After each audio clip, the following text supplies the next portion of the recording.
Hey, this is Cap, and you're watching Thorin, the only man besides Richard Lewis who somehow found a way to get both League of Legends and Dota Redditors to hate him.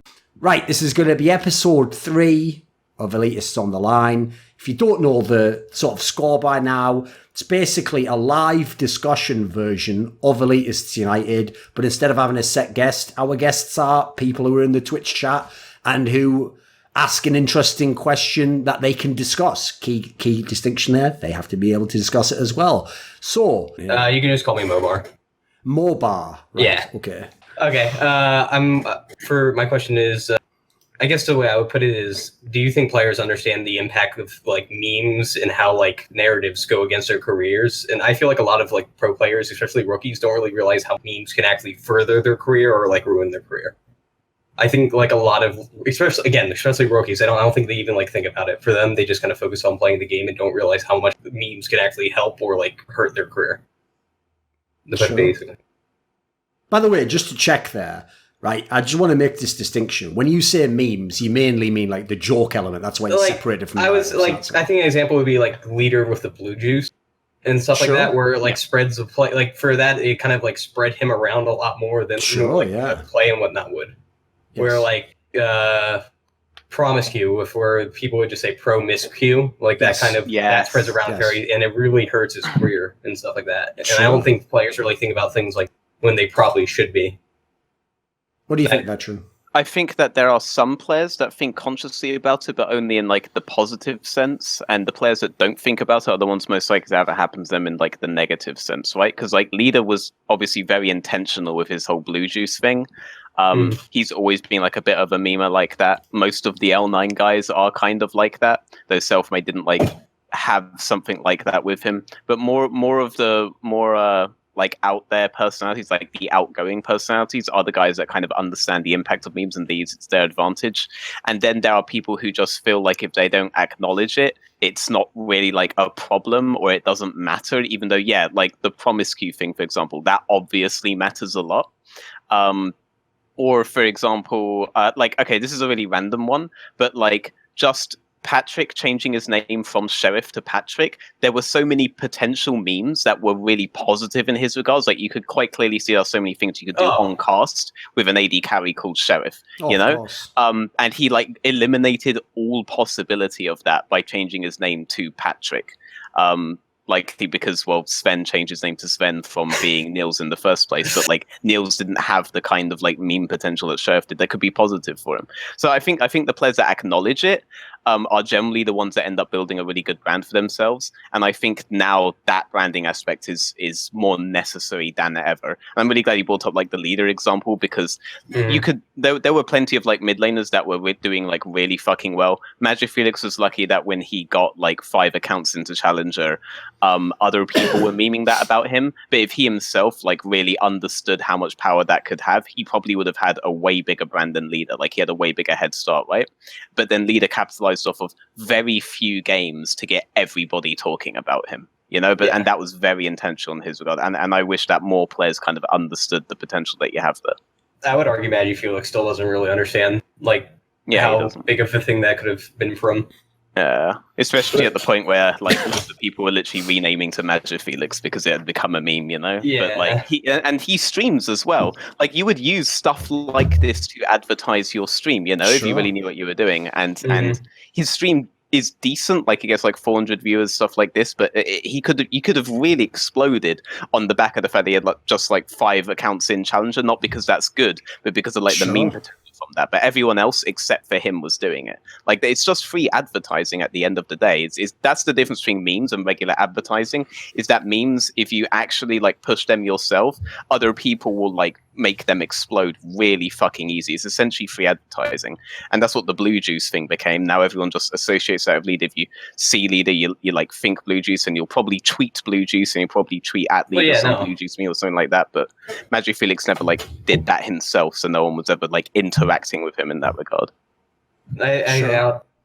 Because of that, I think, like, a lot of rookies who are really good just don't get noticed. Like, they just... And the thing is, they don't even realize it themselves. I feel like a lot of rookies think, oh, if I just play well, then people will eventually find me and whatnot. Where I think by promoting yourself, like say if you get a meme that attaches to you, I think you really would want to stick with that to kind of put yourself into the spotlight, because then it's like a joke where people can say it with their friends and it spreads a lot quicker.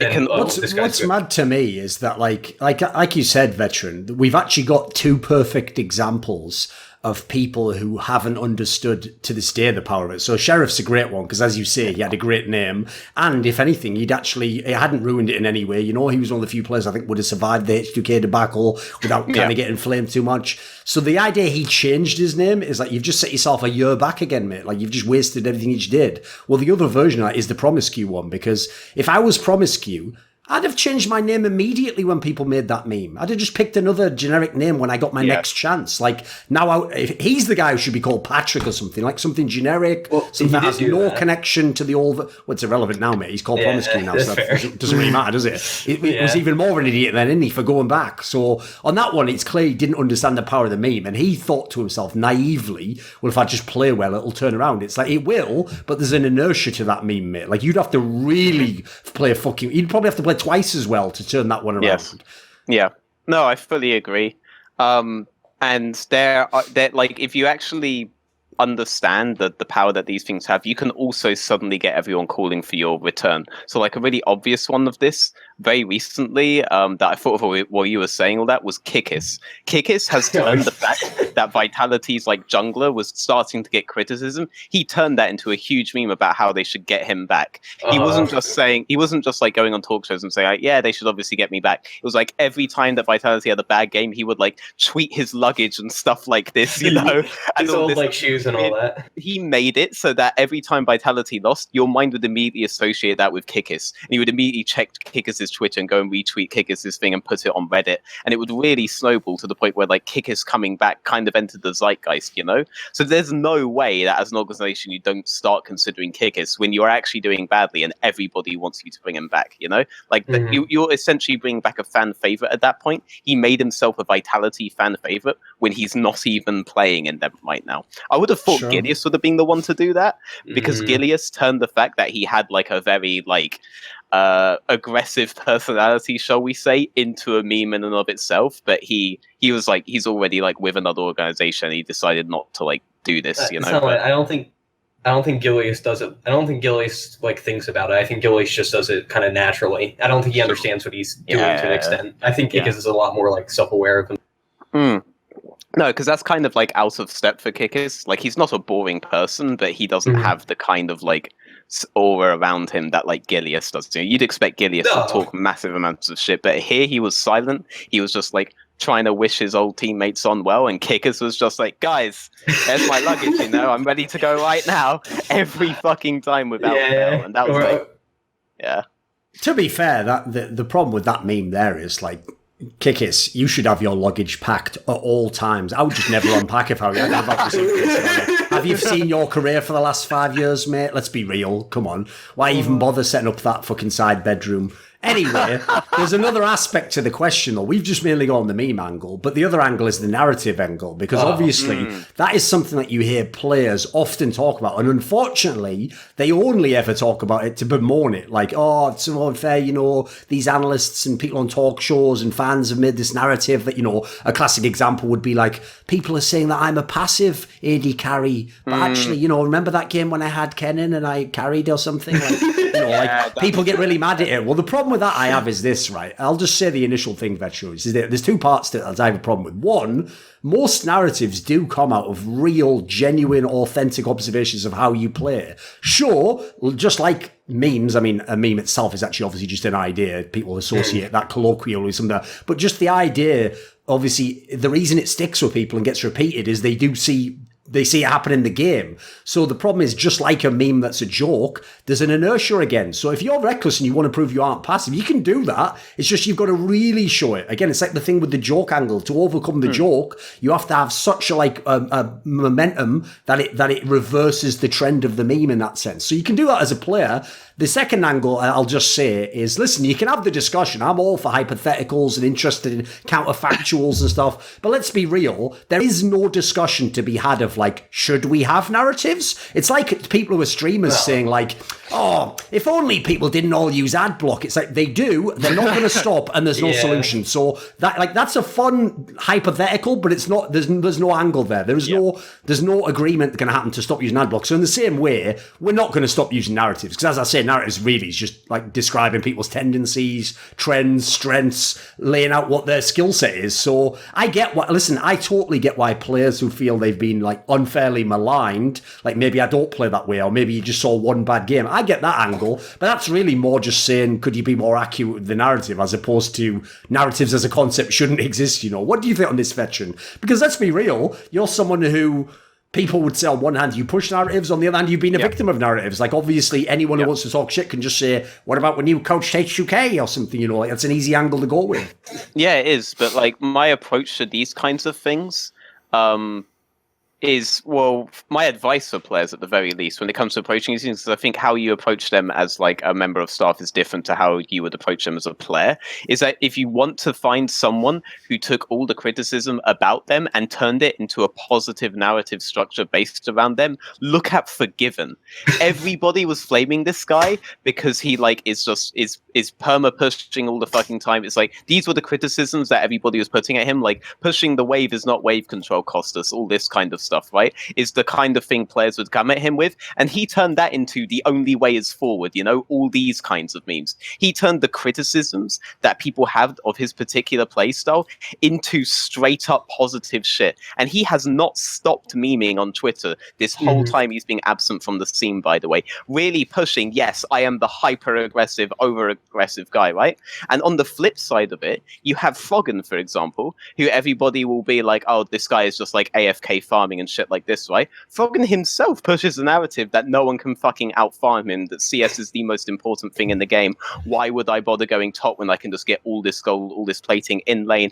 He will hover all of these boring fucking mage champions in-game, even when he's going to pick assassins. When he was big in Europe, he would at least hover all them, even when he was going to pick Zed or something like this. Like, there are people who will embrace the criticisms that you give them and turn them into positive narrative structures that give them a distinct identity. It's like, yeah, I'm going to push you on the tower. I'm going to take everything about it because I am the best at doing this. And then if you flame him for pushing you permanently, like you can't actually like touch that negatively anymore in terms of like the way that most people will perceive it. Obviously, there's a debate about both the players that I just said. But if there's a debate about it, that's always better than whether or not whether people are talking about you or not. No one really talks about Woolite. It's like when Woolite is brought up, then people will bring up the memes about his positioning, right? Yeah. But Febiven will always bring up that he is like lane kingdom, your teammates are your enemies, the only way is forward.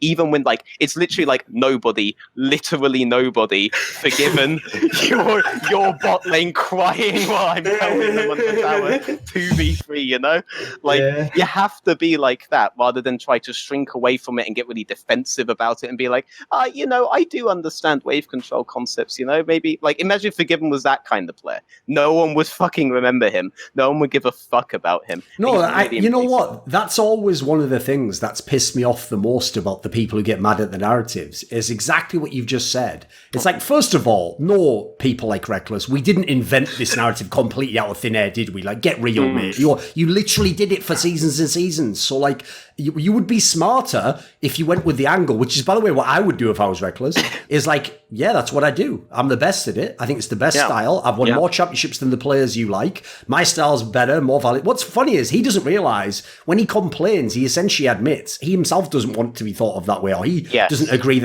or he himself knows that isn't going to be valued as the best way to play the game. Like, you can tell that's the case, by the way. I give Reckless as an example because we've got a Fnatic fan here.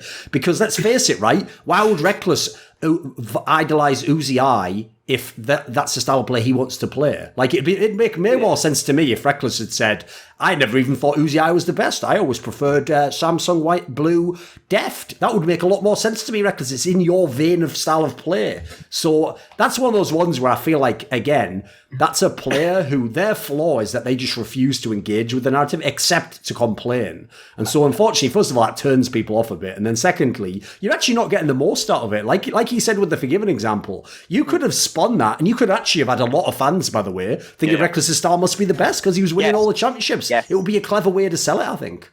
But especially, like, what I would think Reckless really missed, and back in 2016, I was really hoping he would do this. I think he really missed an opportunity to be viewed as Forgiven's opposite, right? Sure. And then when it was like Fnatic versus H2K in like the quarterfinals and stuff, he really could have tried to make it as like, you know, the unstoppable force versus the immovable object kind of deal, you know? He could have really tried to push this kind of narrative. Like, Forgiven came in and changed the game, but he could never quite break Reckless, is how he could have tried to frame it. But instead, he got really defensive, and it was very easy for everyone to say, Forgiven is just in Reckless's head, you know? Because he did shrink away from it instead of doubling down on, no, like, I am the best at what I do. He is the best at what he does. But, you know, who's winning at the end of the day? He could have done something like that, you know, and actually really talk shit in that regard instead of being like defensive and be like, I'm like changing up my playstyle, blah, blah, blah. You can actually change up your playstyle, by the way. No one's saying don't change up your playstyle. And he's obviously different now to the AFK like last hit guy that he was in season 4. But he could have spun the narrative as being like two different AD carries who approach the game in two opposite ways, and like their showdowns could be who is actually right about how to approach the game, you know? He could have really tried to make a full-on rivalry in that regard, but every time he got defensive about it, I feel like he shrunk away from that possibility. I don't think, I don't think Reckless even understand. Even to this day, I don't think he understands how narratives could help him, because I think at this point, he thinks his profile is big enough that he doesn't have to worry about it. But I may be a Fnatic fan, but I'm not going to just deny the fact. I'll give you here's the problem someone like him has, right? Is listen, it is absolutely a real sporting archetype that you can have. That like I'm just the quiet player who's a professional. I play, you know, I get my success and accolades from winning. Like that's the problem with that is right. That exists, but it's also kind of like an old world sports archetype. It's not really like the modern generation as much. Mm-hmm. So the flaw with that is it's the kind of player who says that in interviews. They say, "I let my play do the talking." It's like you are aware you can let your play do the talking. You can talk as well. So you can actually win twice there. Like in games where you lose, you can talk and win from talking. In games where you win in the game, I'd personally win everywhere if I could. You know, that's just crazy me. So like, because by the way, I'll give you a little nugget that no one knows. Is I've told people in the past this story that at the end of season 4, it was literally my job to give away the Fnatic coach job, right? And so for the like 2 weeks, I actually genuinely considered it, and then obviously decided not to anyway.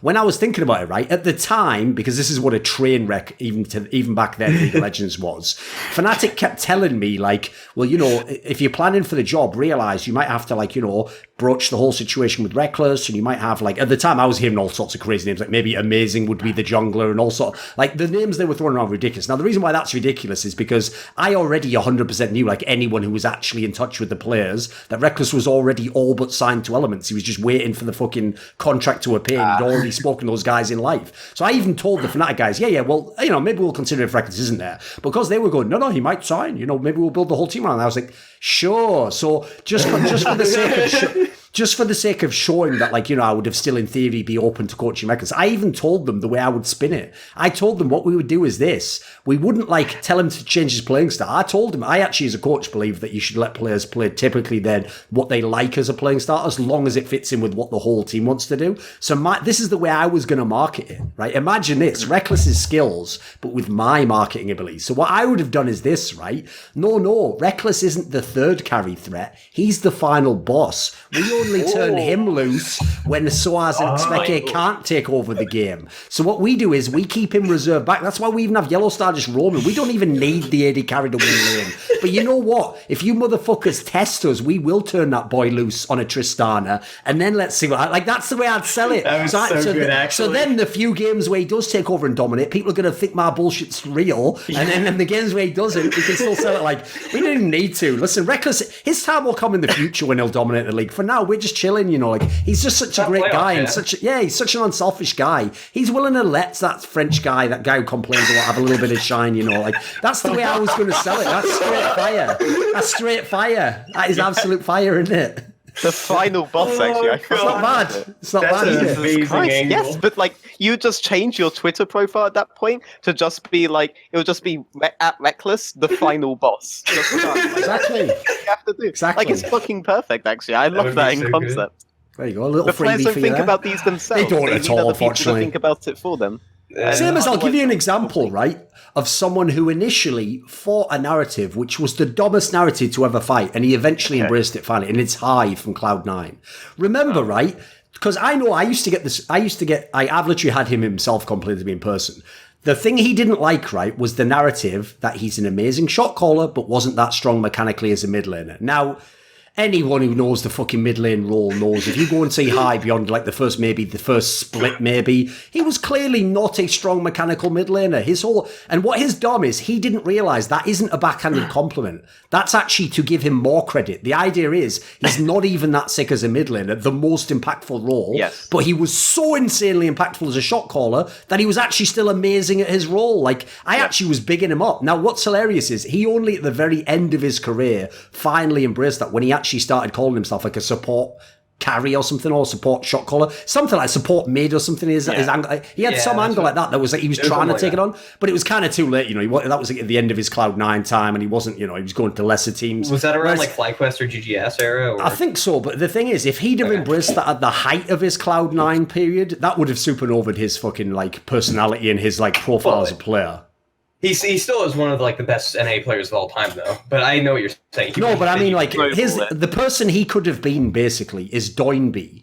So Doinby in the LPL is never going to be the best mid laner as a mid laner, but there's a reason he's been the MVP of the league, because he's an unbelievably good shot caller and leader. And so because Doinby himself basically even embraced that in his style of play in the game, the idea of like, well, I'm not here to just carry the game, I'm here to like set up the game for my teammates, get the team fights happening. Like, that's basically what High should have done. That would have taken him. Didn't he also embrace like the dark magic thing with his bills and whatnot? He already kind of did that already, but yeah, he played up the joke a little bit. Yeah, okay. But like, imagine if Forgiven had High's skill set, but like you had Forgiven's personality, and then you do that. They sub you out for Incarnation, one of the most phenomenally mechanically gifted European players that we've actually ever produced. It fucking collapses. You mean High? You said Forgiven there, but you meant High. Forgiven. Yeah. Yeah, they bring you back in as a jungler, a role that you fucking never really played properly, and you're just rolling out like a Mumu Shyvana, basically looked like he just read XJ9's profile on LoL King and just took his guides, and then you just take just drag your entire team to the World Championships and literally end with, I will never forget this because he never capitalized on it properly. I thought it was fucking beautiful. Like the final all chat, like when he killed the Nexus at the end of that insane gauntlet run, he literally just said, "There you go, Jensen. I've done my promise." The world. That's it. That's all he fucking said. But if Forgiven was in that situation, he would have been like, imagine thinking I need to play a role when I just play the entire fucking game. Yeah, I play League of Legends. Yes. I don't play jungle. Imagine thinking I need 2 hands when I have 8 already, Like shit like this would have come out with all sorts of stuff later. Because he would every single criticism you have of him, he wouldn't see, oh, he has an insane brain and he controls everything, but he's not mechanically strong. He wouldn't see that as an insult. No. He would see that as, of course, I'm the smartest fucking person on the planet. That's how Forgiven would take it, personality-wise. And High never did that. There's so much he could have done. But that final, I did what I said, I took you to Worlds thing, was as cocky as he ever got. I really wish that was his personality from day one and his approach to his real gift, because that was an insane gift. And North America hasn't really produced any player that is as individually valuable as him. I also just like the fact that the same guy who fought against that narrative then got to extend his career by playing support and fucking jungle because he was just that good at shot call. So basically, we were right all along, High. You can finally admit it, right? For fuck's sake. Jesus Christ, could we get a break on this one? Be less insecure, accept it, and raise your ego with it. They're calling you so fucking smart that you might as well be bronze level. And by the way, I will also say, as an aside, we'll wrap this topic up now, but I think the final thing to say on the whole narrative angle is this.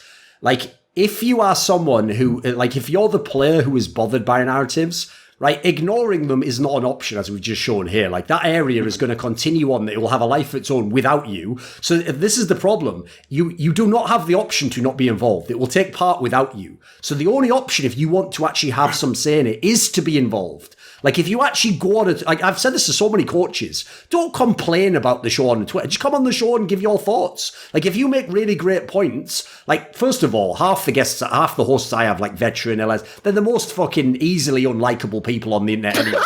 As long as you just make make your points really well, they're going to lose, aren't they? Like, half the time. Like, just go and look at the response, Veteran, to the episode I just did with Loco Doco and Kelsey, right? Oh, This is how, like, little, like, on-camera charisma Kelsey naturally has. And by the way, she doesn't give a fuck, so she won't mind me saying this. Right? Loco is automatically flamed. He's even flamed on the show by me.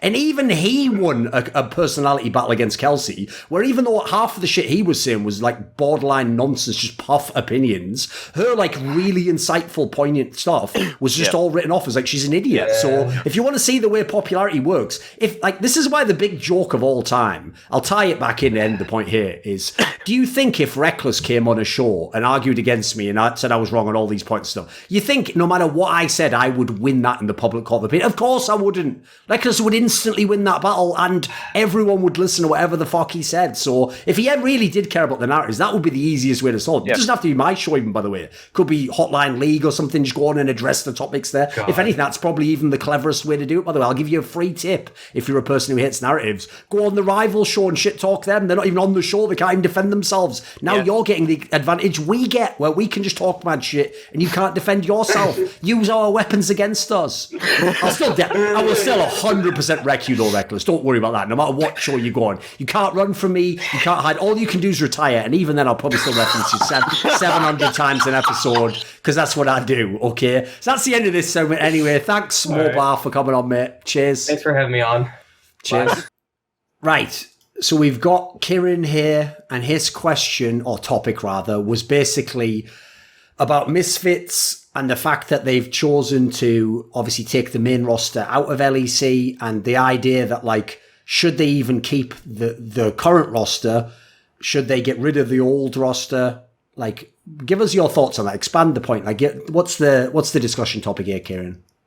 Okay, so my main point is that the main roster does not work.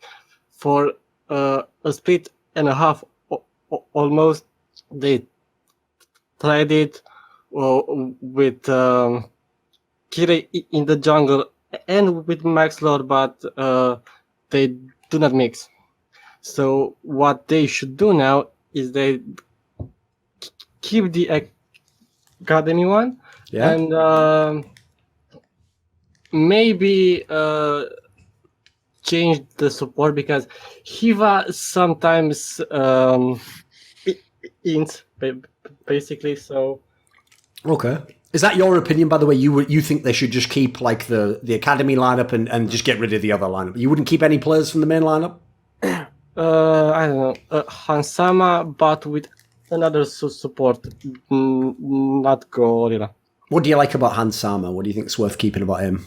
He's a decent player with good mechanics, and I think he fits the team in general. Okay. All right, what do you think, Veteran? Should they get rid of the whole main roster? There's different ways to approach this. I don't think they should ever field the full main roster again. I think that roster is just broken at its core. And the main roster, not the main roster, the roster they're fielding right now, the Academy roster, whereas it is a one-dimensional roster, it's one trick, it pulls off very fucking well. And its one trick is literally just that it's a perpetual 1-3-1 team, and it's really well set up for that. Both Dan and Leader are guys who would basically never be able to function in North America. And I mean, as you saw today, no matter what state they're from, when they're behind, typically speaking, they're able to make it work and they're able to push out ahead. They won't get baited into doing, like, terrible Drakes like a lot of other teams will. Like, this is Origin's big problem, and always has been Origin's big problem, is that Origin will go for, like, every single fucking Drake on the map. But these guys, for example, gave up mountains so that they could continue split pushing and acquiring resources to make themselves just un-1v1able in the side lane, because that's their win condition. They're very good at recognizing the win condition in a 1-3-1 scenario and playing towards that. And Kirei is brilliant in that type of team as well, because Kirei basically just plays these, like, pick-based junglers that want these isolated, like, split map scenarios. He wants to play a wide map to really shine, and then you'll have stuff like his debut Kindred game where he was just running around killing everybody on the map, you know? So the team, like, seems to be put together a lot better than the main team. So if you're going to just fully keep one of these two teams, I think you only fully keep the academy team. And I think because there are so many pieces in the academy team just clearly work well together, that I think you should use it as your base for the next split. On the Hiva Neon topic, yeah, so the difference between Hiva and Gorilla, and the reason why I was advocating for Hiva to come in, is because Hiva will basically always go in. There isn't really an off button when it comes to Hiva, but Gorilla just does nothing. So when you sit Gorilla in, you are basically asking to eventually lose. He will not be the guy to activate Go. Hiva will be the guy to activate Go, and I'd rather a guy with the personality to activate Go, who then goes from that to like learning when not to say Go, you know? Like, I'd rather he starts at a place where he's full on and goes down, because to tell someone who's just naturally played the game in more of a Janna main, Tom Kench main kind of state, to teach that kind of guy, you're basically trying to get that guy to adopt a different personality. So I'd rather prioritize the personality and then barter him down, rather than try to raise the other guy up. And this is not to say that Gorilla is a worse support than Hiva, and it's never been about that. It's been that Gorilla is a worse fit if you need someone who's able to like hit Go. Gorilla is just not good for those teams. There are plenty of teams that Gorilla works well in, and those are teams where the engage factor is made up for elsewhere, and he happened to play with probably the only AD carry who has taken this kind of role upon himself in terms of play. So I'm not sure if you would want to remove Hiva from there, because it's very hard to find another support like that, and I'm confident that Hiva will just improve over time as he gets punished in the LEC. And quite clearly, they can win games even with him playing like that right now, just because their system of playing out the 1-3-1 is just so consistent. Even if Hiva goes in on the fucking Akali when he doesn't need to go in on the Akali, and they can't possibly win at that particular point, you know. Like, I'm confident keeping all of them. The Neon is the one that you can sub out, and I don't think it would make too much of a difference, because Neon and Hans Sama would basically be fulfilling the same role in that team. But I actually think there are better teams for Neon to be on, because I think Neon wants to play much more lane centric. Like, if you had like a graph of like alignments based on your kind of AD carry, I'd put Hans Sama in the reckless alignment, and I would put Neon in the forgiven alignment in terms of like how they want to approach the game. And I'm not sure if just being the fucking wave clear bot is where Neon wants to spend the rest of his fucking career, and I'm not sure he's the best suited to that particular role. He's always been best when he's being on like the Caitlyn Morgana lanes, you know, shit like this. So you could replace him with Hans Sama, who's probably a better fit for that team than Neon. And again, this is not to say one is like better or worse than the other. We're talking about who's the better fit. And I think Misfits have to prioritize that, because the last time that they just thought, let's buy people who are like top in role in every position, they ended up with a misfit in their main roster, and they just have to make sure they don't end up with something like that again. Only thing is, though, and this is a question for both of you, is when you say, like, yeah, take the academy team and, you know, like maybe switch just one player, like the problem with that is that's not in line with Misfits the org. Like, Misfits the org spent millions and millions of euros on this lineup now. Like, if they have the money to do that, like, yeah, maybe you keep some of the academy team, but surely you'd still buy big and try and upgrade certain positions, right? Yeah, but to me or him? Yeah, he can answer first. Go on, mate. Okay, but Maxlor, it's if I remember correctly, the highest paid jungler in the league. It's highest paid person in the whole league, as far as I know. Person, right? okay, that's different. And he doesn't deserve it, basically, because when he signed his contract, probably they thought he might evolve, but he basically rides the hype of the 20 World Season 7, yeah, yes, sure, yes, sure, let's mate. have that. And other lanes that should be upgraded, not. The academy is good. Bot lane maybe can be changed, but the other lanes, I think not. Right, you'd keep top and mid. Yes. Okay. What do you think, Veteran? So I think that quite clearly top and mid are like the linchpins of the current Misfits Academy roster, but I again, I think that Kire and Hiva's tendencies to go for these kinds of picks benefits both top and mid. And so people in the chat were saying that like you could replace Hiva with Labrov. Well, Labrov never actually calls anything like this. Labrov doesn't really talk at all. And if you're thinking about replacing Neon with Hansama, you definitely can't do this. And I also don't think this is the kind of responsibility to want to put on Neon for how Neon wants to play out the game either. So he would not be like, I wouldn't put Mickey X on this roster either, for example. And that's a controversial point. But Misfits have already taken that kind of approach before with Mickey X, and you know they did not do well with it whatsoever. And also, just to expand on the Max Law point very quickly, because a bunch of people in the chat are like asking if that's serious. Max Law has the most valuable valuable contract in the LEC. And I know enough contracts in the LEC to say very confidently that is the most valuable one in the LEC. It's definitely the most valuable one in the roster itself. A couple of factors. He signed a multi-year deal, and he signed a multi-year deal before anyone else did, I believe. So these have kind of factored into it. But also, obviously, I don't know if this is news to any of you guys, Misfits spend a lot of fucking money. So yeah, those are the factors to that, but that's like a side topic. I saw a lot of people in the chat were like, wait, what? About the Maxwell thing. Yeah, that is serious. Okay. One more question. Would Mithi work in this team? Ooh.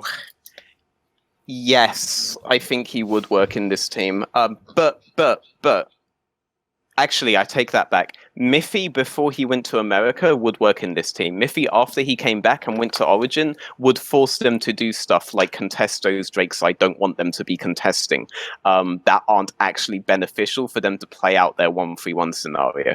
Origin have the habit of going for some really useless Drakes, and some of the stuff that they did this week with regard to Drakes really like blew my mind.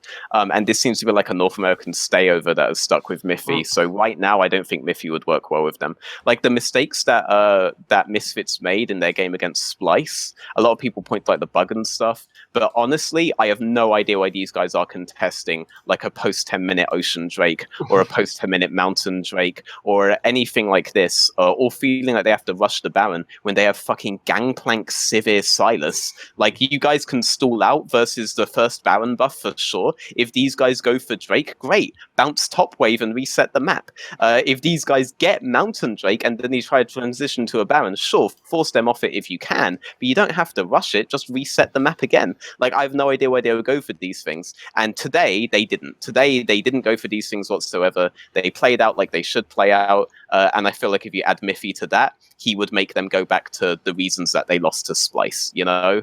So before NA, yeah, I would have said Miffy is perfect, but after and now on Origin, I don't think he would be good for that particular team. I also think you've got to throw this in, and most people aren't considering this, is how did we get to this position? Through bad general managing, like signed the wrong players that didn't fit together, bad coaching that couldn't ever make the players work together, couldn't ever develop any of the players in any way. Like, that has to be addressed, surely. Otherwise, you're going to get them in the same scenario. Because remember, this is one of the flaws people make. It's not like, oh, they only had one chance. What do you know? They had a chance every day of their fucking life that they woke up. Like, what happened was someone literally said every single game of last split, I think this is the right lineup to play. Let's play this lineup. I think this is the right way. You've seen them in talk shows and publicly. They won't address what their problems are. So either they disagree and think those problems don't exist, or they are people who don't address problems publicly. So to me, I have to say, even though I like some of them as people, I don't think that the people in the org and the coaching staff have done a very good job, or at least they haven't accounted for themselves very well. Like, I'd have serious questions about some of those individuals as well. Yeah, these guys know that I have no personal beef, but I absolutely have to agree. Like, at the end of the day, this was a backroom staff issue. Like, the way this roster was put together and managed is just fundamentally wrong. Like, the fundamental of it all. It's a problem when you release your roster, and I can honestly say this is like a roster Reddit would have made. You know, like, you guys being paid at this level do not have the excuse to just be like tantalized by the star value and the star names and all this stuff. Like, you don't have that excuse. Like, you lived up to your name though. Like the term misfits has never been like more relevant than now. Because here's the thing, that's the key thing. Unlike other teams where coaches maybe have been judged harshly, this isn't like Jose Mourinho at fucking Manchester United where they just didn't give him the money to buy the players. Like, you had all the players. So if you were some godlike coach, like, you know what, maybe this just misfired, but I would just guess you're not actually as good as you think you are. So in this scenario, you had your chances, you had more than enough chances, you had your tools, it didn't work. And yeah, add that to the years when they didn't have as much money, they didn't have as good teams, but they had similar problems. I would just say it's time for a clean break. Like, if you're a good coach, then you'll be a good coach elsewhere and you'll turn your career around. But like, sometimes the relationship just doesn't work and you have to move on, even if in isolation maybe those are all good players, maybe that's even a good coach, maybe it's even a good general manager, but this particular fit has been terrible for everyone. Yeah, I agree entirely. Okay, right, thanks, Kieran. Thank you. Cheers, mate. Bye. You know what, Thorin? Like, you really hit the thing that made me really angry about this roster initially. Not so, like, now the thing that makes me angry about the roster is the way that like the amateur team is basically being thrown out to dry. But like, what made me really angry initially is that I had just come off of a roster with such low budget. We were getting outbid by Unicorns of Love and Roccat, and I just see them spend this much money on something that like can't work. It made me so angry. Like, sure, holy shit, I would have killed to have those kinds of resources. That one's a bit of an old one about whether or not Perk should have won MVP. Not a terrible one, I guess, but the problem is it's just so many years ago. Most people in the chat probably won't actually remember that. Yeah, although if he had asked if Trick should have been MVP and phrased it that way, I would have been like, nope, we're having him on. Fuck this. You know, that's another one of those moments where, like, it's only the fact that some people behind the scenes who just were too pussy to say it publicly did tell me, like, no, I agree with you.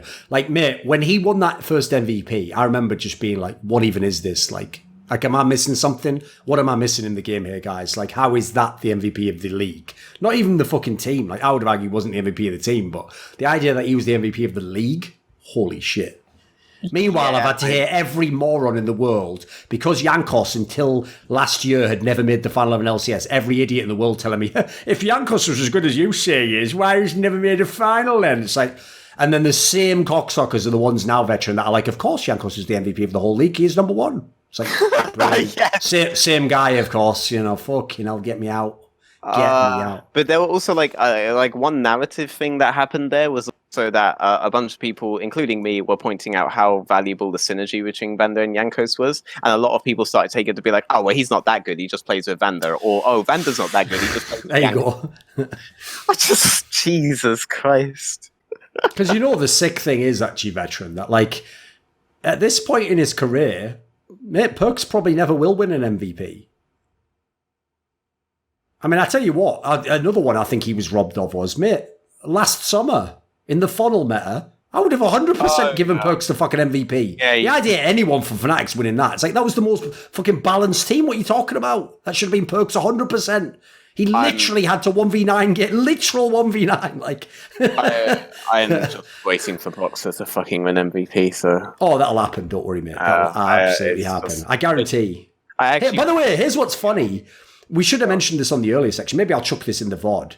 But as much as players love to complain about narratives, Broxer, narratives is what's keeping you going, mate. Yes. Like, you're playing the server isn't up to the level of what you're getting the hype for. So if you want to complain about narratives, which you haven't personally, I'm not complaining about you, but I'm saying, like, pro players never actually acknowledge when the narrative helps them.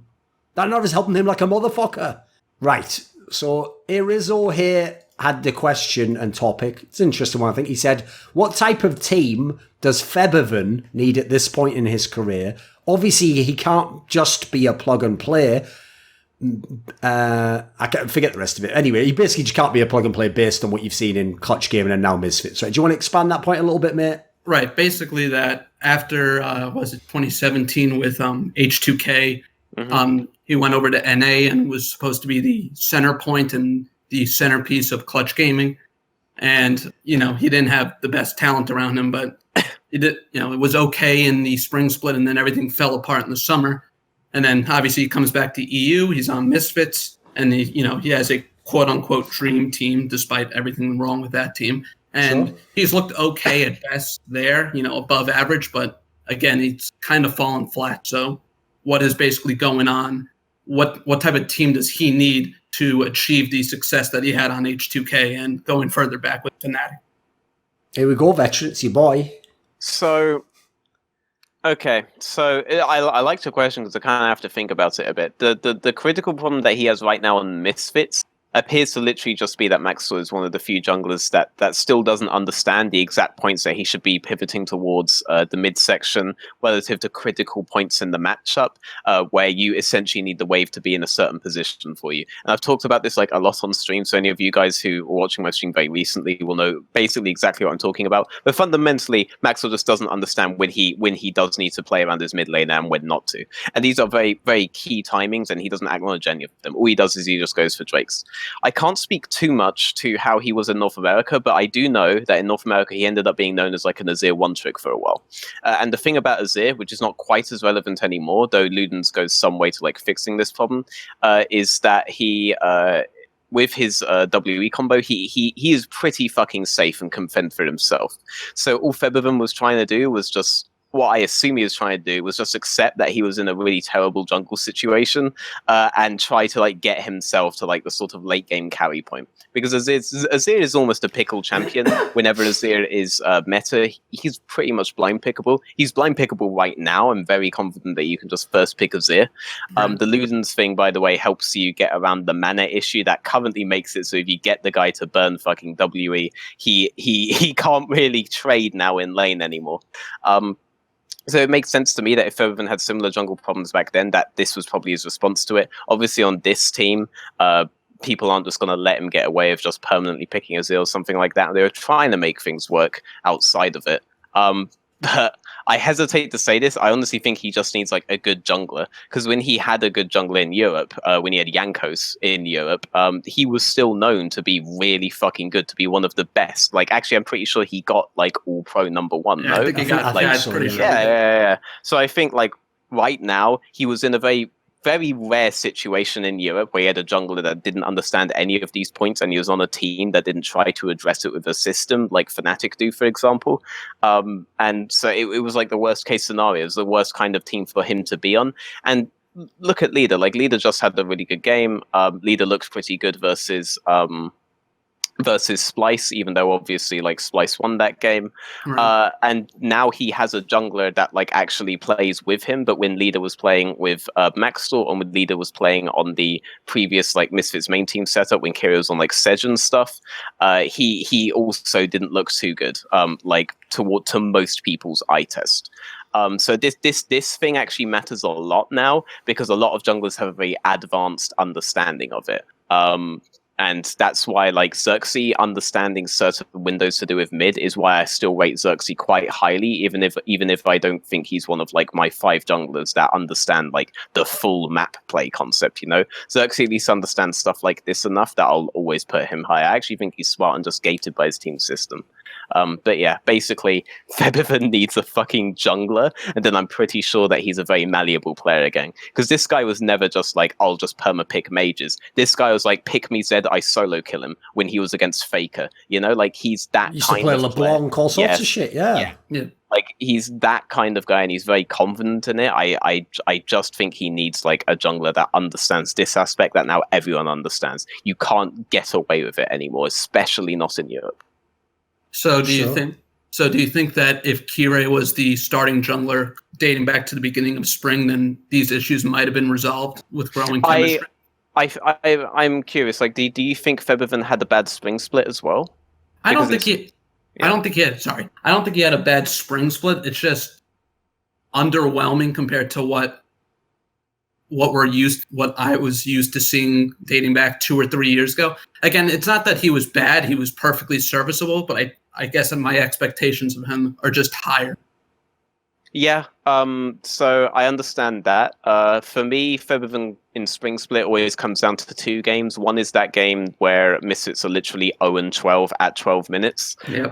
And no, they were 1-12. Febiven had the 1 kill, and yet still Febiven was able to fend off an attempt by the enemy team to aggress on top side in a grouping, and then get mid priority back, and then lean towards bot side and defend against a Drake. Like, Febiven was still a player visually to me who was able to like control the map, who was able to attempt to carry from the mid-roll. Obviously, it was a very dire circumstance and they lost that game. And then the other game is the Leblanc game versus SK, where absolutely everybody recognizes that Febiven was just fucking solo carrying that game.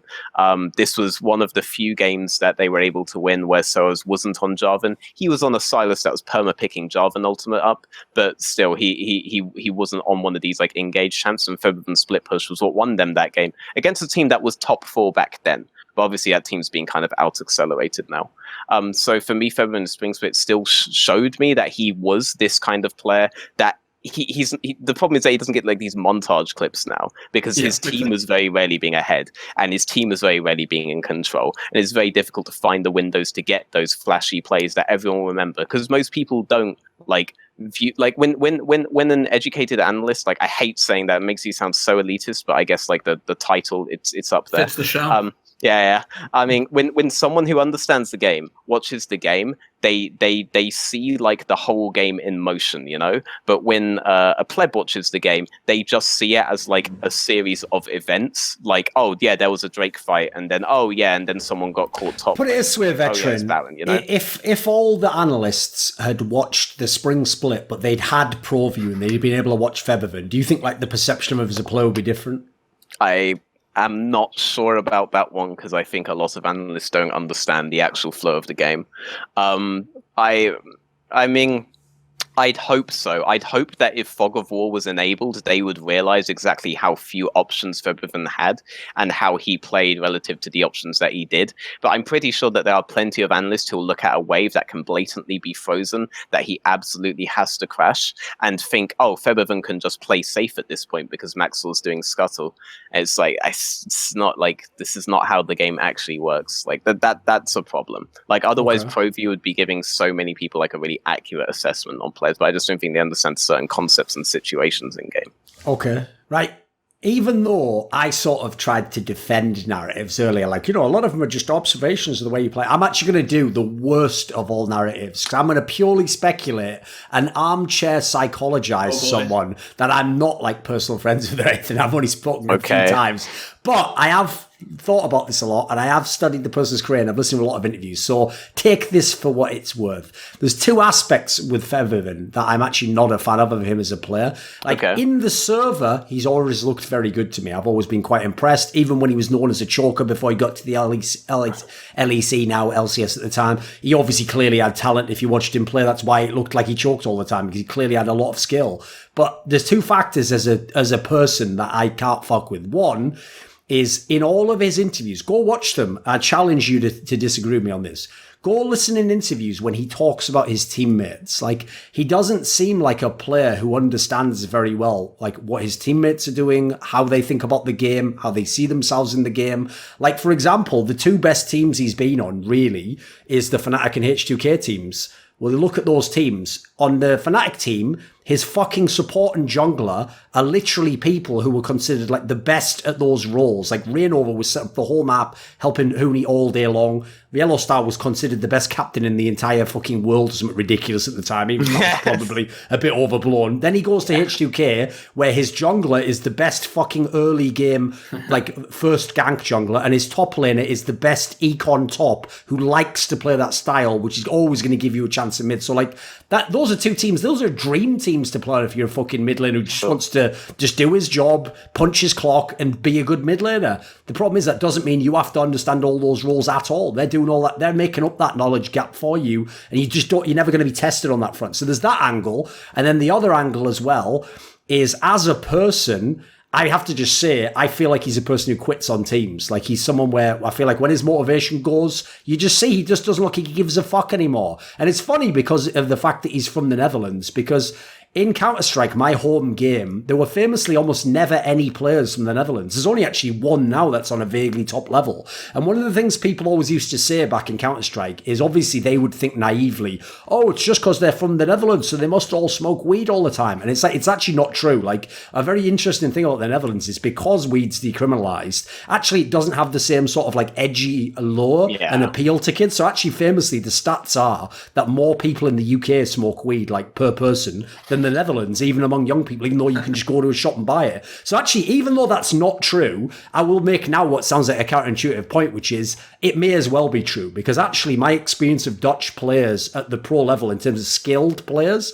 is they've always had plenty of skilled players, but very few of them ever had the mindset, like the drive to want to be pros for some reason, or to be a top pro, to be the best pro, to kill yourself in the... Like, here's the thing, the one thing I've never disrespected Reckless over is his work ethic. This is someone, as far as I know, has always put in the time, has had off seasons where he's put in mad hours, has tried to stay relevant, etc. So the problem is I don't know personally whether Febiven has that part to him. So I also kind of feel like it doesn't surprise me kind of how his career's gone down in that way. Every player, I'll give you a little hint, every player who truly does have evergreen skills, where in theory every year of their career they could be one of the best at their position, but does end up progressively on teams that either aren't that great or they have to gamble, it's nearly always something to do with them as a person. Like, that's the reason why I have always acknowledged, listen, Froggen's done a terrible job managing his career and picking teammates and teams to play on and all these factors. That's half the reason he has painted himself into a corner of where he is in his career. So I personally put Febiven kind of in that category as well. Like, I think he's a good player, but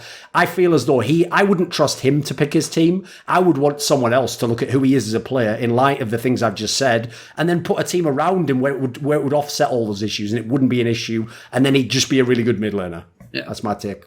I kind of agree with you on the that he kind of quits at points. Obviously, we don't know for sure, and it's kind of unfair to say that he quote unquote quits on his team.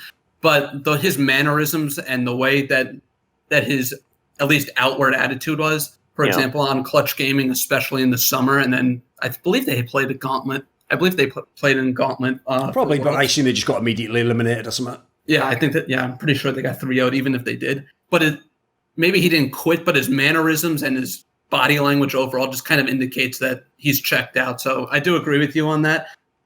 Unfortunately, I think that's just kind of a personality thing. You don't really work on that to make it go away. You just have to build something around him that keeps him motivated throughout, whether it be coaching, whether it be having the right set of players around him. So he has so you bring up a good point with regards to like he is not going to keep grinding the games out like Reckless does, to like stay at peak performance, etc.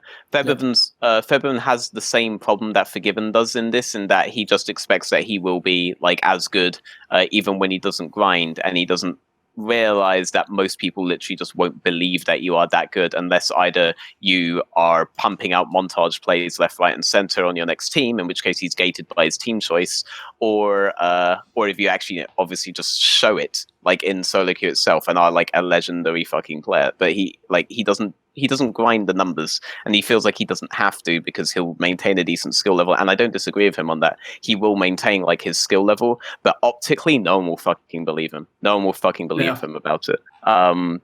And that kind of does probably play into the. By the way, as a quick aside, if you're a fan of Febiven's and you just watch his stream and want to defend him, we don't give a flying fuck what you say in the chat. We won't be reading or addressing it. That's the end. Like, keep going, Veteran.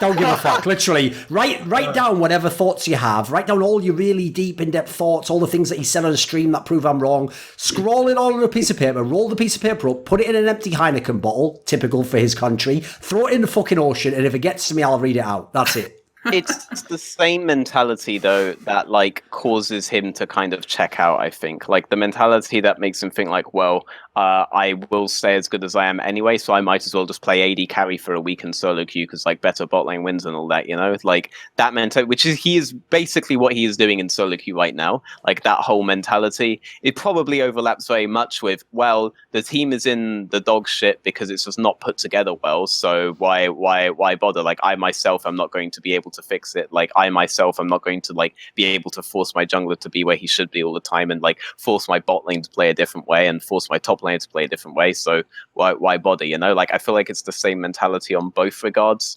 But unlike like Forgiven will at the very like Forgiven won't like go out and party all the time and then like post all this shit on like Twitter and like change his mannerisms, like but Febiven will like change his mannerisms. He's a bit more human in that kind of sense.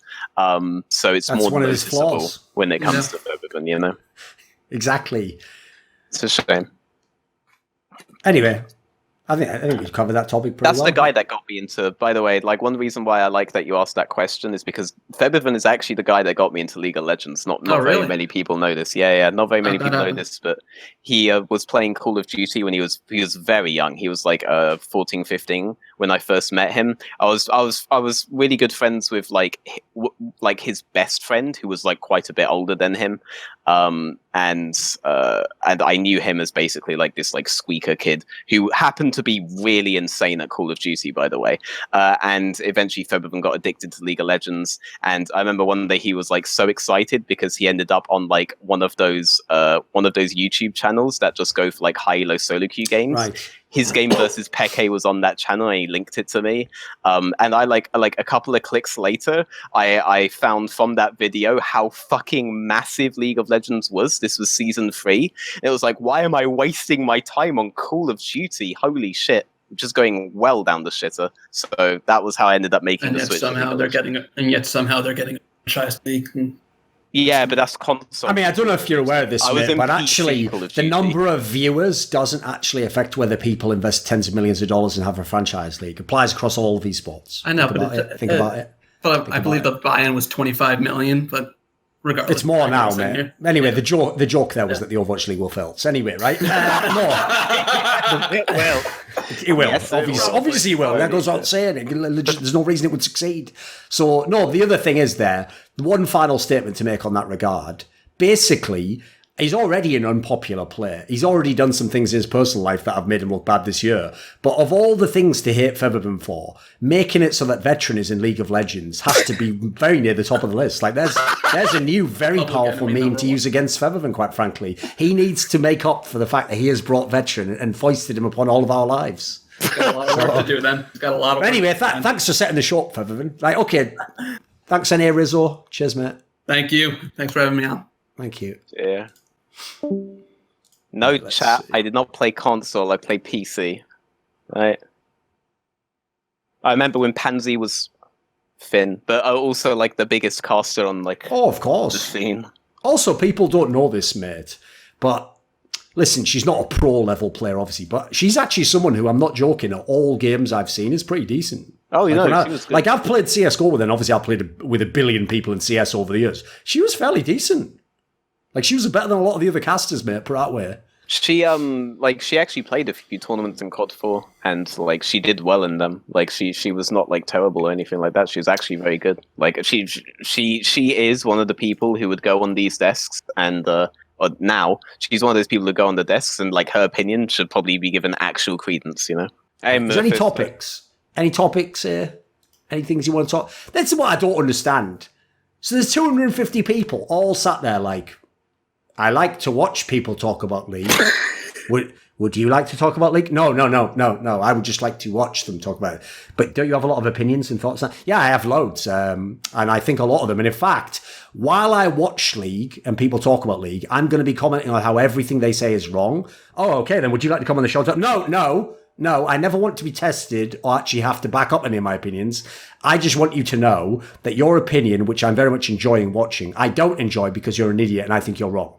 It's like, right, Okay. good. I call those people, Thorin, the filtered people, because a lot of people will like ask me, how do you get like your start in esports? How do you get your start in like video game journalism? How do you get your start like as a streamer? Blah blah blah. It's like most people will be filtered at step 1. Oh, of which course. do something. Yeah. The vast majority of people never even try. Those are the immediately filtered people. And the whole objective of the game, guys, is just to not be filtered for as long as fucking possible. But most people just don't try or stop trying at some point. Those guys are just filtered. That's it. If you have that attitude, you'll never do anything in life. So all you people who are sat there, you are most likely. Oh, by the way, the Hillasan guy's there again, so maybe you can message him if you want to do that topic. True.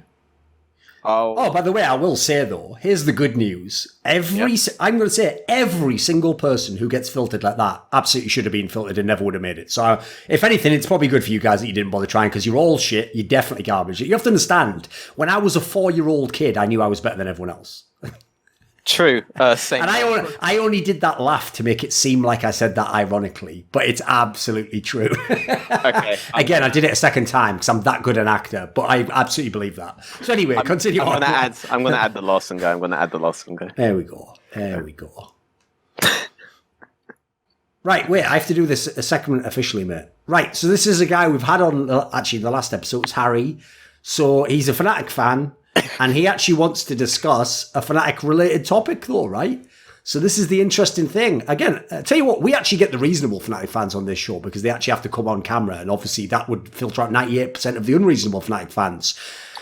But this is what his topic was. His topic basically was... Actually, what was it? Because it was Larson. That's right. Larson Right. New? The way he phrased it was like this. So I'll give you a chance to explain it, right? Yeah. He said, Larson, so the guy who's now the starting mid laner of Rogue, is the new but less improved Froggen. So what's great there is he's used sort of a shotgun approach to hitting a lot of hot buttons here. I'm sure he's hit at least one or two for almost everyone overall. So go on then, expand on this. Make your case. Why is he the new but less improved version of Froggen? Well, he's only farming, only a tower a lot, and play farm and only play mages. If you look at the championship pool, he's only play mages, and so really high CS. He doesn't roam much at all. Froggen also doesn't do it much, and Froggen initiates better than Larson. That's what I want to say about it. And I really think that's true because, Larson's a great player, don't get me wrong, but he is the less improved version of Froggen because I'm a big Froggen fan also. So. Okay. I do not disagree with you, but I think it's a good thing. I do think that if you look to someone to be a successor to Froggen right now, it would be Larson, but I don't think the idea people have of Froggen, although now in NA, obviously he's just doing this shit. He's fucking picking like Vel'Koz and doing this shit. He's also got a terrible team in NA though, to be fair. It's just a permanently farming AFK, never roaming, like never map impact, like kind of guy is just fucking wrong. And I also think that something Larson brings to the team that people aren't really talking about too much is Larson is actually bringing a shit ton of shot calling to that team right now, on top of essentially being a fucking rock in the mid lane. Because Larson plays laning phase out incredibly well. But for me, a big characteristic of Larson that would differentiate him from like the idea of Froggen, which is I'm assuming is what you're comparing him to rather than actually Froggen, is that he side lanes very fucking well on champions like Ryze, for example. Like when I think of him, I think of Ryze almost every fucking time. That's a champion that he's insane on and he hasn't bought out yet. He's happy to stay with the Azir for as long as possible, kicked your guys' ass doing it. And he even if he isn't necessarily the one roaming around, I mean, he does get a lot of attention from support jungle and does make plays towards side lanes with them. Like, characterize him as, like, literally just never fucking moving. It's a bit of a mischaracterization. He'll always go for mid priority, and he can go for it himself without the aid of his support jungle, like some other mid laners in the fucking league, and to attempt to control the map that way. And I think the function he performs to his team is a very fucking good one. Obviously, he's not as good as Froggen yet, but if I was to identify someone as becoming like the next Froggen, it would be Larson. And honestly, it's really impressive how fucking consistent this kid is already. And I can tell you for a fact, because I worked with him for a weekend. I worked with him for a week, but we played him for one weekend in the ULCS last split. This guy was not intimidated at all by the prospect of going on stage and playing against Perks. This guy did not waver whatsoever. It didn't even strike him like the star power of Perks or anything like that. He doesn't care. This guy basically plays life with nameplates off. And that's a huge reason why he is as consistent as he has been this split, because he is just improving and playing his game. Eventually he will be as good as actual Froggen, not necessarily the idea of Froggen, and maybe some of you guys will have an idea of Larson which is different from the actual Larson, but I agree with you. Fundamentally, he is probably the next Froggen. I think it's a fucking good thing though. Well, yes, but I think right now, I think if you are roaming mid laner, if you look at the top inks also, and so it's is better because and only farming. If you don't support your team much, that's also a weakness of him right now. He may be a good shot caller, and so because you work with him, but if you only farm like Froggen does right now, and in North America it's another different game where they're playing there, in my opinion. Sure. Especially at the team he is now, because he should be on Cloud9. Sorry, he should be on. But if the Froggen from old, he always played very well with big players, also with your good Forgiven. I personally doubt if Larsen will upgrade after this year from Rogue to a better team. If like for example, if Fnatic goes boom, and they want to and I want to try him out. If he goes well with a Reckless, because Reckless demands roaming. Reckless also Bwipo demands roaming, in my opinion. If you play like that, or top lane or on the bottom lane, that's that. And so if it's the meta, then maybe. Okay. I don't know. Reckless can survive without roaming. He spent the entire split proving that he can survive without roaming and be very impactful later on in team fights. In fact, I think Reckless would be perfectly fine playing with someone like Larsen in concept, but then you have to switch up the jungle and top laner, which is what Elements did not do. But again, you're kind of mischaracterizing it. Like, just watch your own team's game versus Larsen this week. Like the tendency of him as a solo laner, like the amount of confidence that he had to just make the plays that he did with Azir, like him and Prophet, though the confidence of those two solo laners is basically like they were basically 2v5ing you guys at a point. Like jungle and AD and support came in after these guys hit the fucking go button and basically one-shot most of your team. Like to say that he is just farming. No. This guy is way more confident than that. This guy will farm, maintain mid priority the whole time, maintain map control the whole time, and then he'll make the fucking plays to end the game. He's already shown that versus your fucking team, by the way, that very much likes to just group a shit ton of people towards mid lane, and then maybe they'll then transfer all of them towards Whippo's lane or something like that. But your team is the team that's going to put the most pressure out against a guy like Larsen. He's done this versus NukeDuck now. Like, he's done this versus some of the best mid laners that Europe has ever produced. Like, I'm really confident for this guy. And if you just try to characterize him as, farm, then you're not giving him the credit that he deserves for the plays that he made that ended your favorite team. Here's the funny thing is that even like I would also agree with Veteran. I think like people go way too hard on that. On like they make the narrative as though like it's the only thing that exists for Froggen. So I wouldn't agree with the premise, but I get the famous narrative. Okay, even if I accepted the premise, I still think that he gets underrated as a player, because I'll tell you the other player I've noticed gets underrated exactly the same way in his career is Power of Evil. People only ever want to claim that, like, Power of Evil's all right, or he's pure shit. He's never allowed to be, like, really good.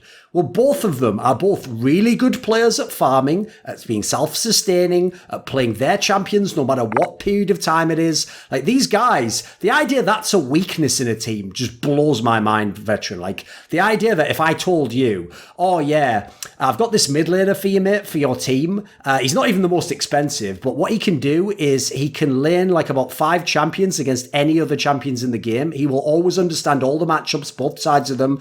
He will always go even or maybe slightly ahead in CS as long as he doesn't have constantly losing matchup, and he's self-sustaining and doesn't even need jungle attention all the time. The idea that any coach would go, that sounds fucking trash. Give me the newest 17-year-old out of solo queue who wants to go all in on fucking Echo. Like, no, any coach would go, yeah, that sounds like a brilliant piece to make my team around, right? Or what else have I got? So I've got mid lane sorted. I've got, it's like, that's why these two players always get underrated on their teams. It's ridiculous. Yeah, true. I by the way, just for clarification, I apparently said the Azir game was versus Fnatic, which is going to happen because I'm looking at a Fnatic shirt on my screen right now. That was versus Origin, just to clarify. All right. Yes, okay.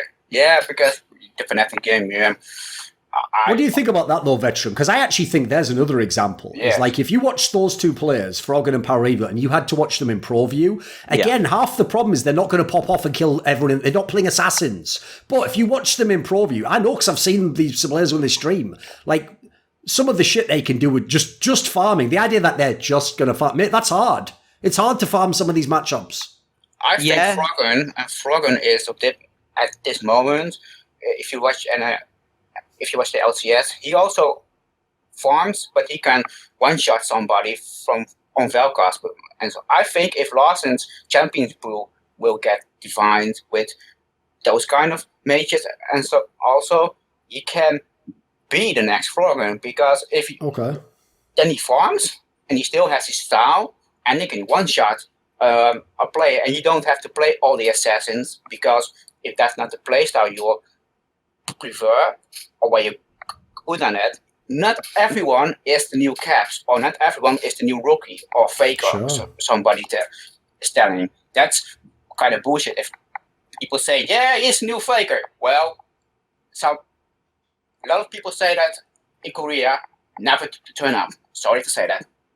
Sure. What do you think? I have to say that, like, you can't, like, pull off this, like, stable style, I guess we could call it. Like, you can't pull off like this, like, AFK farm thing and be successful unless you have balls, by the way. Like, the idea that these players are passive players, if they were passive players, they would never have fucking won anything. It's like the joke I used to say was this, right? Because obviously, right, half the reason this exists, I made a video about this years ago, Veteran. I think the title of the video was even something like, you know, what the concept of being passive, and I changed the term passive to defensive. Basically, my concept was just that their mentality is they play very risk averse, and they just take all the like 55% chances, and they do it consistently, right? And the concept I tried to explain was this: the reason why it will never make sense to say that these players just sit and farm is because, first of all, a player who only sits and farms, you would just gangbang her with ganks all day long. Well, anyone who's tried that to Froggen, well, all you need to know is this: go back in time a couple of years ago, I did a reflection with Jankos, and Jankos basically admits that Froggen is ungankable.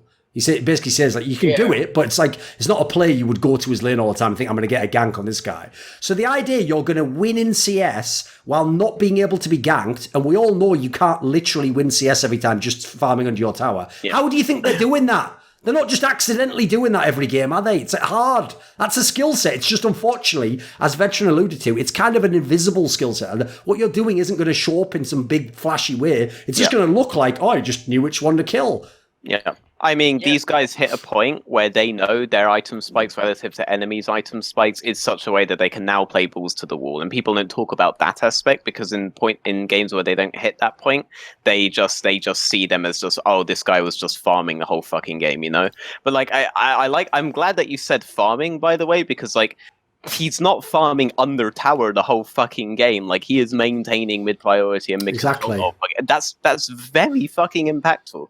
Like, people pointed out on the chat that like you can't say that when Inspired was getting a lot of kills early, but Inspired was facilitated a lot by the mid lane situation. Of course. Like a lot by it. And they're not really invisible advantages. Once you notice these things, you'll notice them almost every fucking time.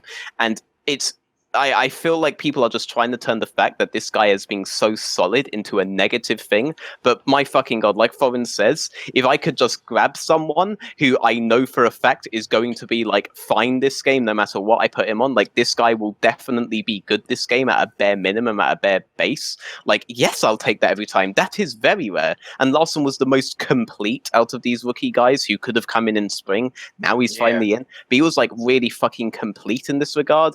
And that's so underrated sometimes. Like, it is really underrated sometimes. Yeah, like, I think even Mephisto's making that point. Like, it's very underrated. People just see the flashy plays like a lot. Again, most people, for them, the game is just a series of events. It was that Drake fight. It was then that pick top. It was that this is just a game to them. And people like Larson don't fit in that fucking narrative.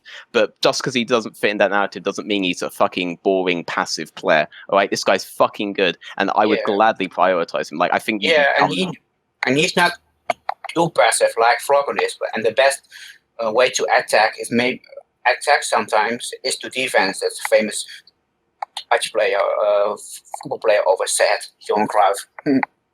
This was a sentence for him. Sure.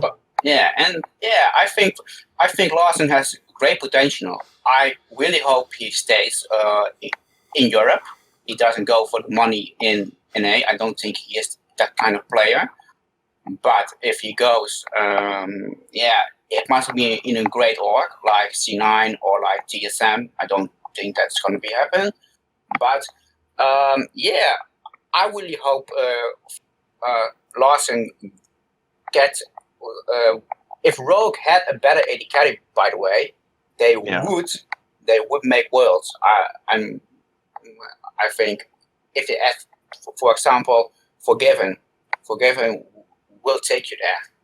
Well, that's probably the part that no one's put together, Veteran, is that if they watched, I think it was the first episode, was it the second or the first one, where you dropped the information when Rich was on, that basically Forgiven would have been on Rogue if they'd have fired this particular staff member he disagreed with. So what's ridiculous is, at the time you said that, we hadn't seen the summer split, so no one really knew like how good Rogue was anyway. They hadn't put all these players. So like, the real irony is, like, everyone already is looking now, and we're having this really interesting discussion, which NA people I notice day by day are literally themselves losing without any further points being made, which is the idea that like, Rogue would beat TSM, and then every single day like a new thing happens that makes it like, yes, that could happen. You understand the world you live in. Like, well, the problem is that's just this Rogue with EQ. Like, imagine this team with Forgiven. Remember, it doesn't even have to be the old Forgiven. It just has to be better than EQ, and they'd already be a much stronger team. EQ or Woolite. EQ or Woolite, yeah. Yeah, but they're basically the same kind of player. Only EQ is the worst version of him. Is that your style? Are you like one of those Hollywood executives who's like, this next movie's like Harry Potter meets Transformers with the Princess Bride? It's like, that's like his way. It's like, I see his style here, Veteran. He does like the Mad Lib style. It's like, I think that this guy is a much less better but not as good version of whoever you don't like. It's like, oh, okay, well, cool. Good topic. Let's start. Let's get in there. Like, also, I've now realised we have unfortunately made it so that now cynical fucks are just going to craft every question. Like, instead of just asking, like, you think Leader can be good? It'll be like, you think Leader will be better than Season 3 Expect? So get this guy on the show now. Like, they've actually started to figure out the pattern already, haven't they? Like, they're becoming aware, Veteran. The fans are becoming aware, mate. They're becoming aware. Right, thanks, Sir Harry, mate. That'll do this segment. Yes. Cheers, mate. Cheers, mate. And cheers to mobile. All right, peace. When he said like to replace the AD carry, I actually thought, I don't know how I ended up thinking this, but until you spoke, like I actually thought he was saying for Fnatic, and it was like, oh god, now I'm going to have to say on a foreign show that Reckless is actually probably the best player on that team. So on Fnatic, yeah, I don't think that's even debatable, is it?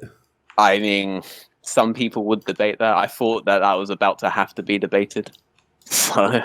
Mate, you have to understand, like, luckily, I'm totally fine with this because luckily I am the kind of person who doesn't really care what other people think. I realise idiots will never understand that because they'll be like, well, why do you always talk about it? It's a talk show, dumb fuck. I have to talk. That's the only premise of the show. If I sit there and go, well, you know what, guys? I don't care what you think, so I'm not going to explain my thoughts. Then it's not going to be a very good fucking talk show, is it? But people have to understand, they can really think whatever they want about any of the players we've mentioned. For the rest of history, it won't be a problem for me. I'll do my content still. I'll think what I'll think still. It'll be fine. But I will say this. Do you know how irritating it is to have people, every time I talk about players like Reckless, act as though my premise is he's a shit player who's not any good?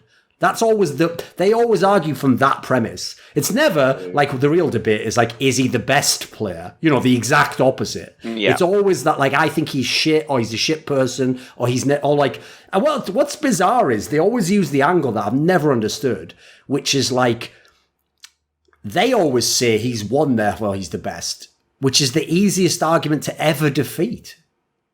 Like, they still use that argument against me to this day. Yeah. Like, I've told you, by that logic, Looper is better than the majority of the top 10 top laners to ever play the game. Because as people may know if they've watched League of Legends for the last 9 seasons, except for the last season and a half, top laners do not win fucking worlds. You win by having the best mid laner. Like, loads of the legendary carry tops have won fucking diddly squat.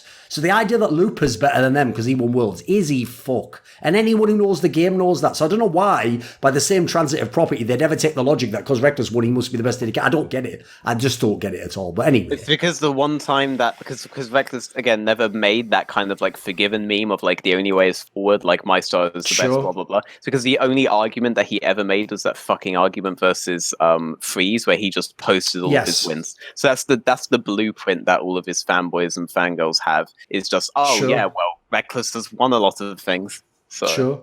Here's the sad thing as well. The way Reckless did that, I'll give you a little hint as well for pro players. The way he did that just looked bad because he didn't make like a point around it. The best way you can do it is this way, right? I'll give you a very quick anecdote. Mm-hmm. There was a legendary basketball player, most people will have heard of, is Magic Johnson, the player who famously had to retire because he actually had AIDS, unfortunately. Well, this is someone who... years ago, maybe I'd say maybe like 7-8 years ago, he went on a podcast of a guy called Bill Simmons, who's like a very famous journalist. He works in America as like a pundit. Kind of does this type of a podcast here. You bring players on, you discuss teams and stuff. Well, on this podcast, that guy, Bill Simmons, is a lifelong Celtics fan, which were the main rivals of Magic Johnson's Lakers. And so when he had Magic Johnson on, he was trying to argue with Magic Johnson like, oh, you know, we only won 3 in the 80s and you guys won 5. But you know what? You know, if you'd have played us in 86 or whatever, you know, we would have beaten you in that finals, but your team didn't make it. And, you know, I think we should have won in whatever, 85, you know, whatever the years he was listening. He was doing like the what if, basically. And the way Magic Johnson shut him down, this is the way Reckless should have done it against Freeze, was genius. He just said, like, basically, yeah, we could have that discussion and we could talk about what ifs and, you know, what could have gone different. But ultimately, I don't need to because I've won 5 championships. I won 5. You can't say I didn't win 5. Your team won 3. They did only win 3. And that is really all that matters. And like the way he did that was just like, it's like that Crepo shutdown you were telling us about last week. Yeah. The way it's phrased is perfect because you frame it in a way where even the person you're talking to knows exactly where the fuck they stand. They are absolutely shut down, and they can still say their thought afterwards, but it's not going to have much impact because you have absolutely like game, set, and match this motherfucker. Like that's what Reckless should have done. He should have just said something like, again, I'll give you some more free marketing advice here, Reckless, that'll make you an incredibly popular player, more so than just with 12-year-old people who don't know yet about adults. So here's what you should have done. You should have said, you know what, Freeze, maybe you always were better than me. Maybe your mechanics were better than me. Maybe you're more of a talent than I was. In the end, it's just a shame you didn't win all of these championships, and then list that whole championship pitch and just leave at that point. Because at that point, you have absolutely fucking owned him on a level like he can't possibly say shit to you. What can he possibly say to you at that moment?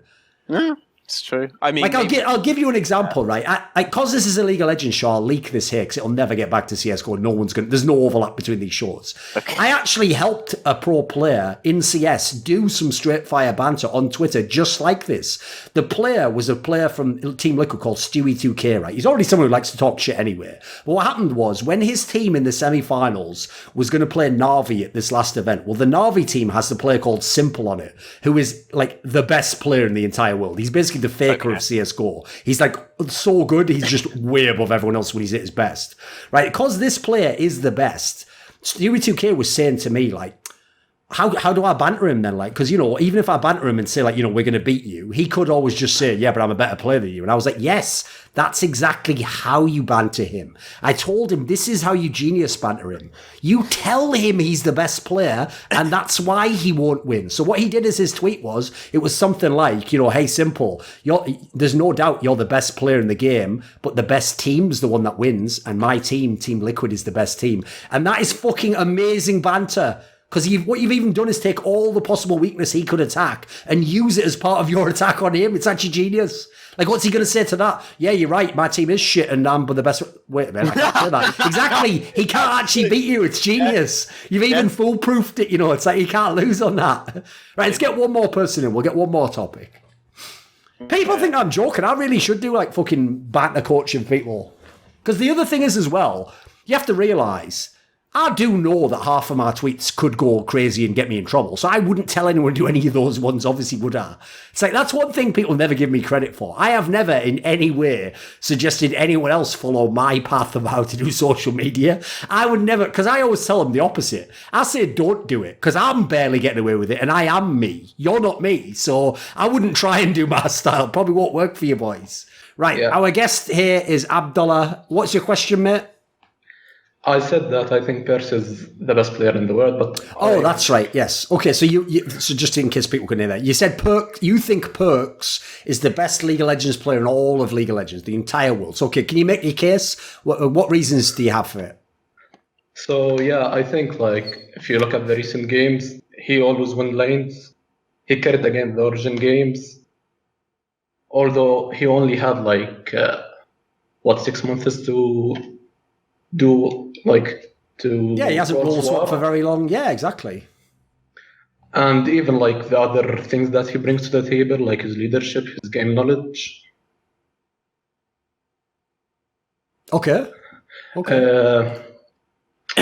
And even like the versatility of him, he can play like other roles such as other kind of champion, the mages. Like no idea he can play it at this level. Like we've seen double lifts blood. Nobody wants to see that shit.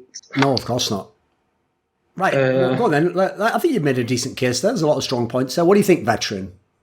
So the problem with like the argument that Perks is like the best due to, say, versatility, for example. Well, then historically, would you have said the same thing about Score? Would you have said the same thing about High? Would you say the same thing about like Casual? Casual right now is the only other guy that has like role swapped and made that role swap work. Like that guy has played well on 2 roles now.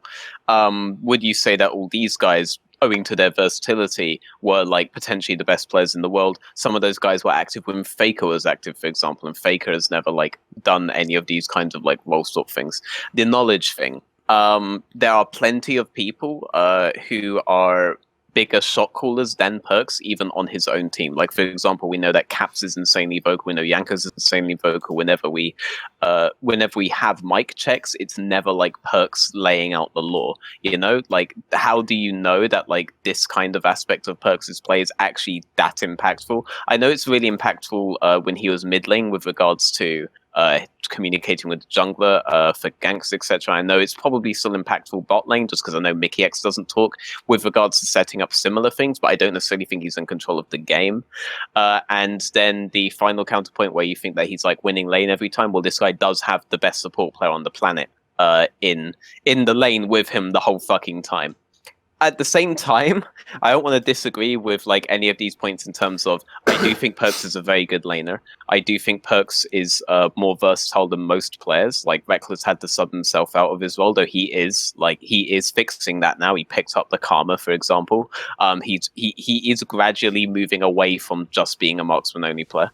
And I do think he brings very valuable knowledge to the team. Basically, everyone respects his knowledge. I think though that the aura of respect that he commands with all these players and how comfortable he makes a lot of these players feel probably has more of an impact than the actual game knowledge that he has. Like, I don't view him as like a relative, by the way, high-level genius or something like that when it comes to the game. So I do think he's still strong in all those aspects, but I don't think any of these individual aspects are enough to make you the best player in the world. And the guy that basically no one will dispute as being like the big GOAT when it comes to League of Legends, Faker, has not necessarily been like the shot caller in game for like most of his career. You know, like we know Marvin was able to take that up. We know Matt supposedly that was actually like a flawed narrative, though. Like apparently Marvin never was the shot caller; it was Faker or something. That's what we only found out years later. Well, maybe he was a fucking shot caller as well. In which case, like there you go. We can take all these attributes together to mean that you are the best player in the world.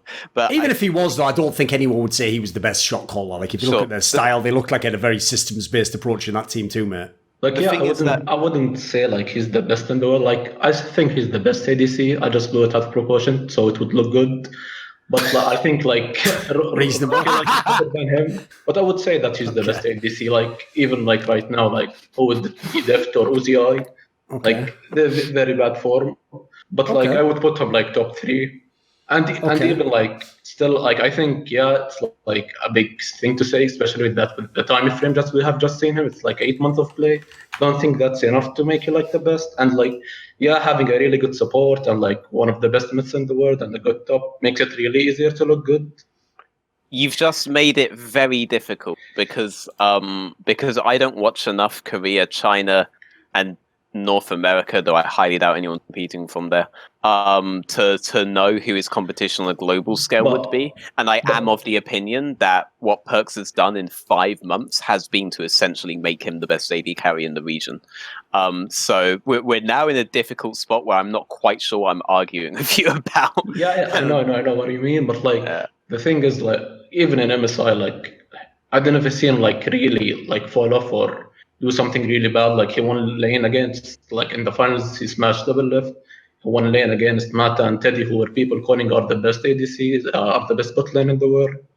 Like, he's done like a lot in a very short span of time, and I think he still have a lot of refinement he could do. There are more matchups he can do that could make him the best in the world. Now I think you're potentially underrating Mickey X's impact. No. Especially in Spring Split, like, Mickey X was almost solo carrying the lane in terms of the laning phase itself. Like, he did so much stuff with the wave that, like, didn't really occur to Perkz at that point. Yes, by the point of MSI, Perkz understood essentially how to lane bot lane straight up, and I do think he is a very good laner, but Mickey X has made up for so many of Perkz' initial flaws, and now that Perkz doesn't necessarily have those flaws, the impact Mickey X has around the map, despite not even being able to practice properly, is just fucking phenomenal. I actually think this kid might be the best player in the world at this point, but most people hate ever saying that a support could be that, so most people probably don't want to admit that.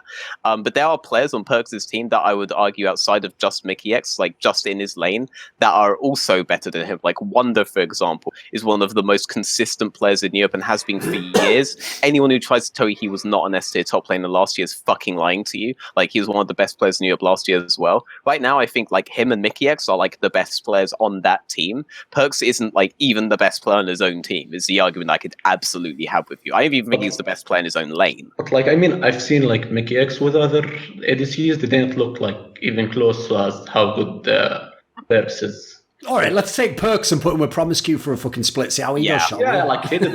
Like some of them look like as good as Deft or as good as those guys. I mean, we did put Perkz with Promiscu. How did that look? Like, there is a good synthesis here. But I think Spring Split Perkz was really bad. Like, he was maybe the 5th best ADC. Like, I think Kobe, like, and these guys were better at him at Spring. But at MSI and at Summer, I think like he started learning and refining and learning the matchups. So I think he was really, really better at that time, and he could like be the best ADC or like top 3 at least.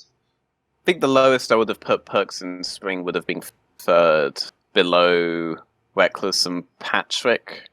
That would probably be the lowest I would have put him. I don't think there was ever a point where I was going to put him below Kobe. The real problem is this, though. I kind of jokingly stated it there, but my real problem is this. Go and look at any of the greatest ADCs of all time. And because you're going to find it's the same for ADC, it's the same for top lane, because mid lane is the most fucking charmed life any star player could have in fucking any game in League of Legends. Because it's always impactful, always has a million champions you can play, all the best mid laners get on the best teams because they win, and it's naturally known you have to build around good mid laners. Every good ADC in top has had times where they're on a team that they're just in elo hell. Like, you can go look at Uzi's had it, fucking all of them have had it, Flames had it, pretty much every player that in these roles has had it. The problem is, we haven't seen anything like that from Perkz, so we really don't know what happens when he's in a bad lane, when he's on a good team. Like, I'll tell you what I would love to do. I would love to have seen Perkz, even take him now and put him on the Spring Schalke team, and then let's see how he does. Or put him on fucking... what other team would be an unreasonable one but not important? SK Gaming. Put him on that team. Let's see how he does there. Because you know what? It's not like you have no pieces to work with. So it's not like you should be the last place team, but you're going to have a hard time and you're going to have to really overperform to get the same credit as you said, Kobe, whose team he's basically like. My principle with Kobe is he is just that premise that like rising tide carries all ships. When his team is good and his team plays the right way, he's going to look great. That's it. The difference is, put Kobe on that Schalke team. Does he carry? I don't think so. I think he'd do fuck all. What would Perkz do? I don't know, actually. That's what I think is a really interesting question. And even though there's no way to test it now, we can't do it, I do think if he stays ADC, one time, it's very unlikely he'll have an amazing team his entire career. We'll probably get to see it eventually. I'm kind of interested to see how it'll go. Yeah, I actually really like that idea, because when you bring that up, like transplanting perks into different teams, I realized that the versatility point actually does matter here. I actually think that perks could fit most teams because he isn't just an AD carry, he's an AD carry that can be vocal, that does understand laning, and that does understand the map. Like you could transplant him onto more teams. You could transplant Hans Sam onto, for example. Like Hans and Mickey X can't work out. Sure. You could transplant perks onto more teams and make him work. Then you could transplant Mickey X onto. You know, you can definitely make that argument, and I would agree with you. I'll also make another point as well, which goes like this. So just as I actually think perks gains from being on G2, like I made that point in my video, you know, I think all the members do pretty much. One of the insane things about their team is they have such, they're all OP as fuck because of who they get to play with. I think it helps all of them to some degree. The problem is, I think some of the other ones, it helps lesser than players like I think actually perks. So the problem I have with the perks one goes like this. A lot of the things that are actually a positive that he does on G2, he wouldn't be able to do to the same degree on another team. Like on another team, he's not going to be roaming all over the map doing these crazy plays with them. Like that wouldn't work on some of these other teams. Like they just don't play that way. So as a result, if he was the Splice ADC, you would never know that part of perks existed. Now that doesn't count against him now, obviously. What he's doing now counts for and against him. But the point is, in isolation, basically, we are counting that against another. Like, we are counting that against Upset. We're saying he can't do that. But does he have any chance to? Does he have the tools to? I don't fucking know. With the team he's on, I don't think he could do half the shit perks can do on G2. True. Yeah. I mean, actually, like, I'm wondering if maybe I do. I mean, even though I say that perks is the best AD carry in Europe, I do underrate perks. I could transplant him onto so many more teams and make him work than I could transplant Mickey X. It's a difficult question because the counter argument to that would be like, well, Faker has had teams where he's like 8th place, you know, like just because you need a certain team to make a player like really fucking good doesn't detract from how good that player is, you know. But like, that's an interesting topic all in itself. I don't want to go like too off topic, but I think we made all our points, right? Yeah, I agree. But like, I think like time could tell, like if he could be the best in the world or not. But right now it's hard to judge. Like I would agree, but I don't think there is a reason not to say he's not the best at the same time. So it's hard. It's really hard to judge him. Maybe. Fair enough. Right. Well, I think that's good enough, mate. Cheers. Cheers. Thanks for having me. It's all right.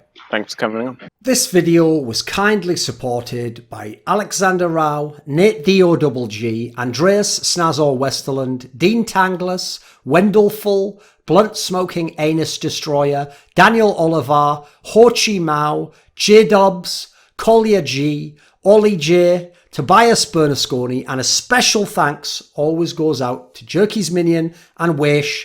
Do you want to suggest a topic or a guest for my content? Perhaps you'd like to ask me a question for my monthly video AMA. Do you want teasers or who the guests are for my upcoming videos? Maybe you want to take part in a monthly donated discussion with me. Well, all of these perks and more are available at the Patreon link in the description box below.